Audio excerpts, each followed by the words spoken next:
Let's go across to Glenn Carl, former National Intelligence Officer of the CIA, Dr. Mir Javed Anfar. He is a Middle East analyst, Reichman University. Lieutenant General Syed Atta Hasnain, former GOC 15 Corps of the Indian Army with us, and also Avi Melamed, author and Middle East strategic intelligence analyst. Namaste, gentlemen. Thank you very, very much for your time this evening. And let me start with this question. Dr. Mir, would you agree with the analysis by the Indian intelligence why the Hamas and the ISIS are the same? Or is there more to this? But I think generally, that until today, we were under the impression in Israel that Hamas was an organization that was not just a jihadi organization, but it was also an organization that had changed from its early years of simply being a jihadi anti-Israel organization to a more mature organization who took calculated risks, who carefully calculated the loss versus benefits of its actions, who wanted to stabilize the economic situation in Gaza, who wanted to rule Gaza, to continue ruling Gaza by allowing the economy to develop rather than picking unnecessary. Why it seems that, according to various reports, the Israeli intelligence assessment was lulled into believing that an attack by Hamas is unlikely, an attack of the sort that we saw on the 7th of October. This was the general outlines. But now many people in Israel now see increasingly Hamas as more or less like Daesh.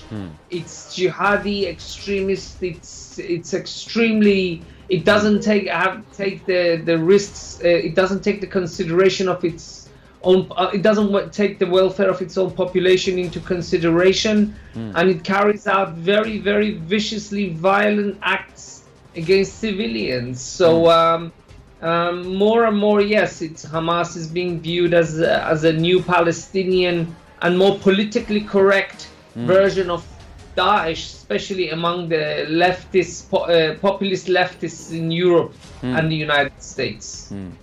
Mr. Avi Melamed, would you concur? Is it true that the Daesh cadre also found refuge or found place, a home in the Gaza Strip under the Hamas post-2006, 2007? Yes, there has been a lot of reports about cooperation between Daesh that is based in Sinai and Hamas in Gaza Strip. I want to add something else to the discussion. Accurately, as you said, Hamas and ISIS, Hamas is to a large extent ISIS.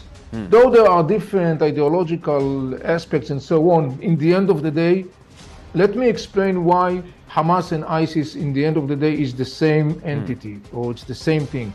Because they have two major things in common. One is the genocidal agenda. We have to emphasize that. It has to be clear. Hamas and ISIS have a genocidal agenda. You mentioned the stories of the Yazidis in the context of ISIS in Iraq, in Syria. It's the same with Hamas in the context of Israel and Jews in Israel. Here is something that is interesting to know. 2 years ago, in September 2021, Hamas held a conference in Gaza Strip. The conference was called in Arabic Wa'ad al-Akhirah, which means the promise of the end of days. This is a concept that is taken from Islam radical theology. And the conference dealt with the question, what to do with the state of Israel after it will be eliminated.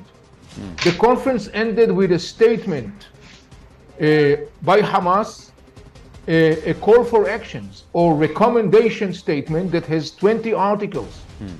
The articles explains exactly what is going to happen to the people of Israel. Let me quote Article 16 of this statement. Article 16 says that the Jews or the Israelis that will still be alive will be scientists and people that has any kind of value for Hamas. Now, you may wonder, like the viewers, what about the rest of the people? We got an answer for that on Saturday, October 7th. So this is one reason why Hamas is ISIS. The other reason why Hamas is ISIS They both have an apocalyptic vision of mankind. They basically want to create a huge entity, global entity called caliphate that should be governed according to the Islamic strict religious codex known by the name of Sharia law. The people that will live in this entity and will not be Muslims are doomed to live as slaves, female slaves, male slaves. They will have no human rights whatsoever. They will be inferior. So this is another common denominator between Hamas and Islamic Jihad. As my colleague Meir, Dr. Meir said very accurately, there was this kind of like PC presentation, politically correctness of Hamas trying to make cosmetics appearance, but we should have no mistakes about it. Hamas is similar to ISIS. It's ISIS twin. But this then extends the thought continuum, General Atta Hasnain, and that brings us to the bigger question. Is going to demolishing the infrastructure, is it going to kill the ideology? If there is an ideological continuum that extends into multiple nations, and this is a fundamentalist ideology. See, the objective of the Israeli this is a huge challenge, there is no doubt. The question is for me? Yes, General Atta Hasnain. Yes, please. Okay. This is a huge challenge. And the day we learned on the 7th of October, when I learned about this massive attack which Hamas had carried out on southern Israel, I realized this was nothing but a borrowing from ISIS ideology, ISIS strategy. Little did I know that Hamas had actually become ISIS, virtually. Let me just go back slightly. Give me a minute to just go back. ISIS started essentially as a flow out from Iraq, the Al-Qaeda in Iraq. It is an Al-Qaeda plus. It was set up essentially as something which was a counter to Al-Qaeda, going beyond having territory under his control, having finances under his control, and looking at the establishment of the caliphate. When after 3 to 4 years of operations, it was dismantled to an extent, it went into hiding all over the world. And you found the manifestation in Philippines, in the area of Marawi. It happened in Sri Lanka, 18th of April 2019, if you remember. It happened in Afghanistan. Now it is happening here. And now it is quite confirmed that ISIS had spread out all over the world, remained in a networked state, and here slowly the process is starting. We expected in India that this process would start from somewhere in northern Afghanistan, which is the ungoverned area at the moment. The Taliban doesn't have control over it.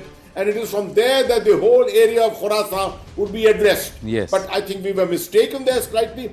The battle has gone back to West Asia. The battle has gone to Hamas, which is already an existent terrorist organization, only now morphed with the ISIS. And everything we are seeing in the last 10, 12 days is obviously a reflection of exactly what the ISIS strategies are all about. That is the use of genocidal tendencies virtually as a strategic weapon. And you will see slowly after this, the ability to fight conventional. They did it in Mosul. It took almost 6 months to dismantle, to actually defeat them in Mosul. And Mosul was all about terror, a terror battle converted into conventional operations. This is something that the Israeli army will have to be very careful about when they go into Gaza to conduct ground operations in the very near future. Here is the threat with the Daesh that we saw, that a lot of the Daesh cadre which actually congregated into Syria or aggregated there, Glenn Carl, then they were advised to disperse, quietly go back to their own countries, and to then push for the ISIS ideology and the Daesh ideology on their turf. And we had a lot of radicalized elements who came to India too. Only recently a huge ISIS-influenced module has been bussed closer home. In fact, they were timing attacks and serial attacks, targeting even the Chabad house in Mumbai, along with other religious establishments in Delhi, Aligarh, Mumbai and Pune. And this entire module was busted. They were going to use high tech, and this was all planned around this festival time. So there is a thought continuum. So is going to, just by eradicating or demolishing the infrastructure of the Gaza Strip, is it going to solve the problem? How are we going to deal with the ideological moorings from where these terror outfits emanate? Well, each of the gentlemen who have spoken before has made good points, and it's clear, I agree with what each has said concerning Hamas's evolution, at least tactically. I think we almost implicitly have given Hamas more credit than it's due, in the sense that it has always been genocidal with respect to Jews broadly, and certainly Jews in Israel and the region.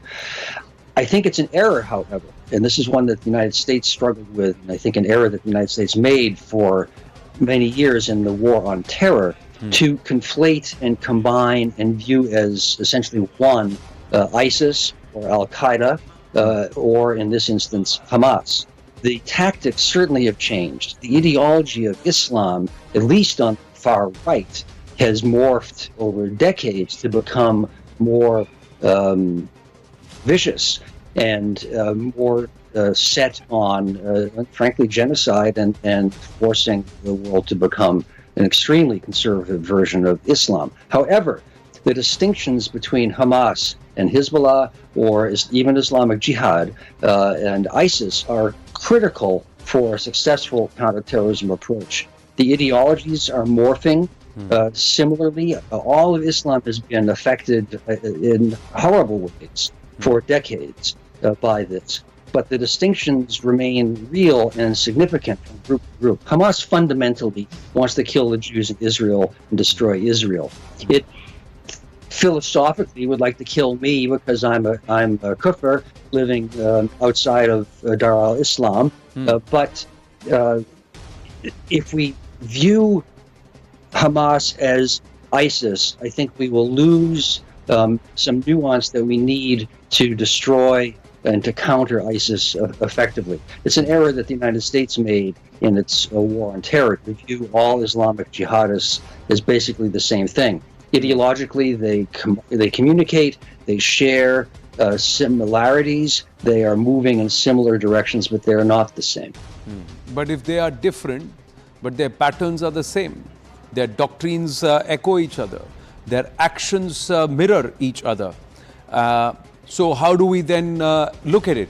When you talk about the differences, it's ironical that Iran, which Israel is actually blaming to be behind or backing the Hamas, is largely Shia, whereas the Hamas are Salafi jihadis. That means they are Sunni. The Shias and the Sunnis also don't see eye to eye, and there is a lot of conflict that's happened between them, sectarian conflict. But in this case, they are actually the other way around. The Hezbollah are supposed to be Shia, but they have got grounds in Iraq, which is largely Sunni. So how do we then view this, Glenn Carl? And then we'll take it back to our Israeli guests, and then Sayed Atta's name. Yeah. Sure. The common denominator, of course, for Hezbollah, Hamas, and then behind them Iran, is Israel and the Jews. And I think Iran is sincere in its anti-Semitism, and it's also cynical in its exploitation and in creation, development, support of Hezbollah and now Hamas, because it's a way for Iran to leverage and enhance its power in the region in this conflict with the Sunni, actually. So it's both sincere, it being Iran, sincere and cynical in its use of Hezbollah and Hamas with respect to Israel. Hamas is happy to take help from wherever it can get it, because it can only get it from Qatar and from Iran. And they being in this instance Hezbollah, Hamas, Islamic Jihad, or ISIS, share many of the points that my colleagues here have pointed out, and they are important and they are frightening, and we must parry. We must somehow counter them. But the distinction to me remains fundamentally important. Hamas is out to kill the Jews of Israel and destroy Israel. And ideally, Israel and everyone else should work to destroy Hamas. The challenge is how, and Israel, for all the capabilities that it has, and I've worked closely with my Mossad colleagues in the IDF, and they are outstanding. This has been a nut that no one's figured out how to crack yet, without causing so much more collateral harm to Israel's image and to others that much of the entire Muslim world becomes inflamed against all Western and non-Islamic entities. Because the moment a humanitarian crisis is triggered, Dr. Meir, what happened with the ISIS or the Daesh is a lot of the Daesh cadre escaped with the refugees.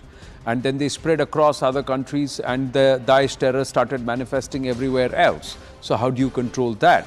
Secondly, if the Hamas are supposed to be seen in isolation from the other terror outfits, despite having ideological moorings or executional mirrorings, how would you do it?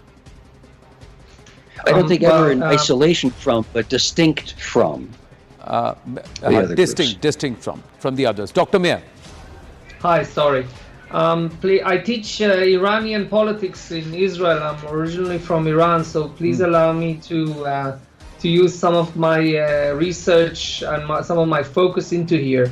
We have to look at Hamas as one member of what Ayatollah Khamenei has called the axis of resistance. Okay. These are mostly, apart from Hamas and Islamic Jihad, these are mostly Shia groups in the region who have got their own political party in their own host country. So in Iraq, they have their own political party. In Lebanon, they have a political party called Hezbollah. In Yemen, they have political party, the Houthis. But more importantly, each one of them has its own militia. And in many cases, the militia of these proxy groups is more powerful than the armed forces of the host country. Okay. So this makes it almost impossible for the host country to rein in the power of the pro-Iranian militias. For example, it's almost impossible for the Lebanese army to take on Hezbollah. It could lose. The same for the Iraqi army versus the Hashd al-Sha'bi, which is the popular mobilization force for Iran's Iraqi proxies, and it goes down the line. Now, let's take the scenario that Hamas is dismantled politically in the region. Okay.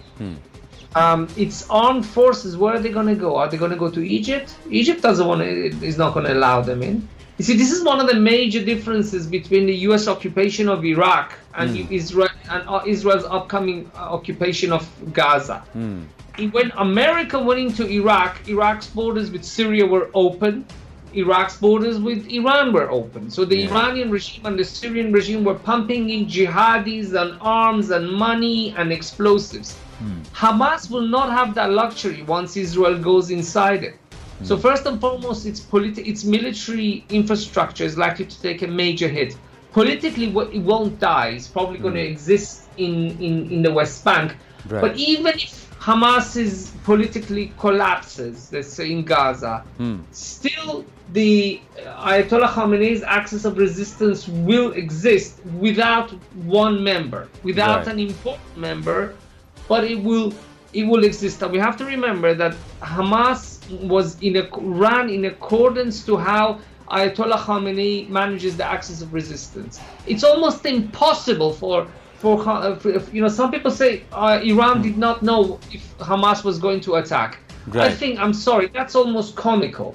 Iran is not going to give Hamas $200 million a year, $1 billion a year, and let them decide whenever they wish to attack Israel, when such an attack could undermine Iranian interests, could involve Iran directly, could involve Hezbollah. Right. So this decision was taken by Iran and Hamas, in my opinion. It's a miscalculation for them. But even if Hamas goes, the axis of resistance will continue minus a member. Minus a member. So that's another perspective here.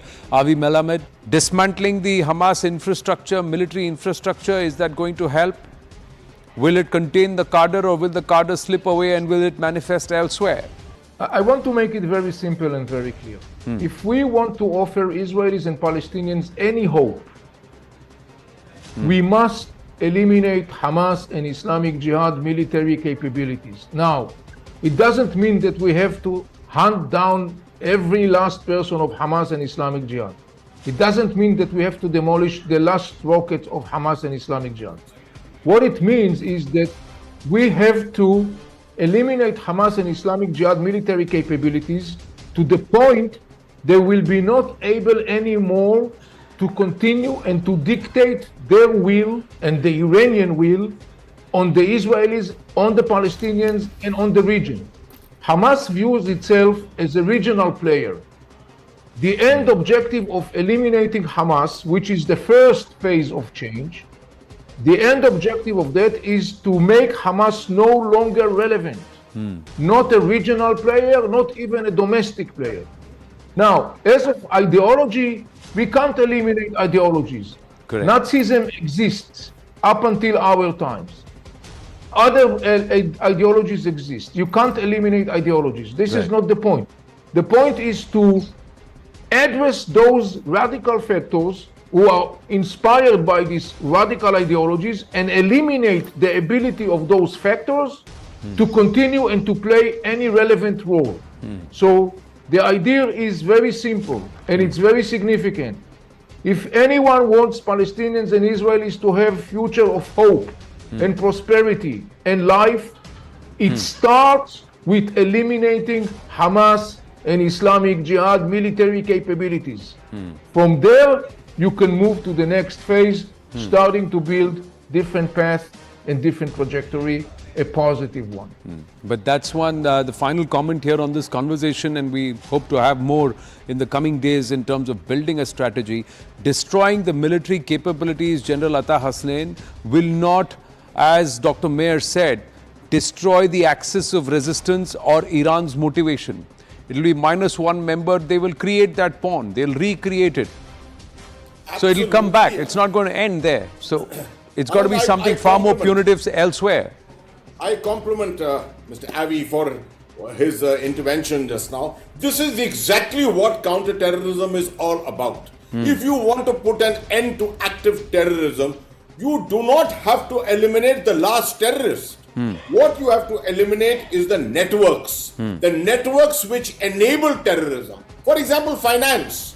If you can ensure that you dismantle the complete financial networks which support terror, you can do away with terror to a great extent. The supply chain of weapons, grenades, all kinds of missiles. There are 130,000 missiles in Gaza and with the Hezbollah at the moment. Where have they come from? And if a country like India can seal off Kashmir to a great extent, I see no reason why the IDF, with all its excellent professionalism, cannot seal off the coast of Gaza. Where is all this coming from? Now that's the physicality of it. But besides that, today's world is all networks. Ensure that no networks continue to exist there.